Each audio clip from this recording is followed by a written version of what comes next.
Nå filmer jeg. Skal jeg bare sette den på sånn? Kan jeg bare sette den sånn? Nei, Julie. Kan jeg bare sette den sånn, Stine? Ja.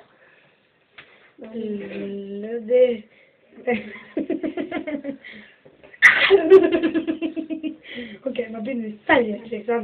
Gud, sånn. Bloody Mary. Ok, må hjelpe til da. Si det 10 ganger.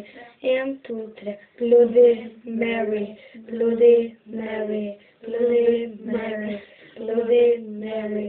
Bloody Mary. Bloody Mary. Bloody Mary. Bloody Mary. Si en skrubbøde. Hvor er graven av da? Skjer det? Har du tenkt å skrive på noe? Vi gjør det en gang til da. Det er ikke farlig da. Det blir en kjekt hver kom det. Kan vi gjøre det da? Dere kan stå der jeg står. Nå får du stå bortest der. Ok, kom da.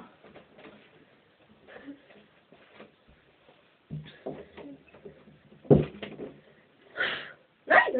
Skal jeg ta det på? Så fingeren din sånn, så det sånn. Tror du må ha liksom litt. Og så ser du på videoen etterpå, så er det sånn skikkelig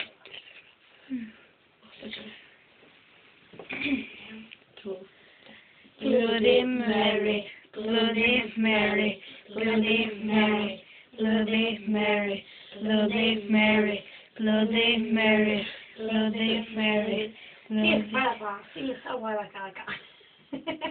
Så hvis vi skal...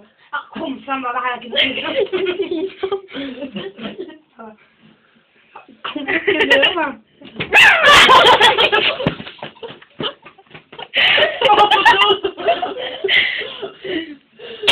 Kom du løp.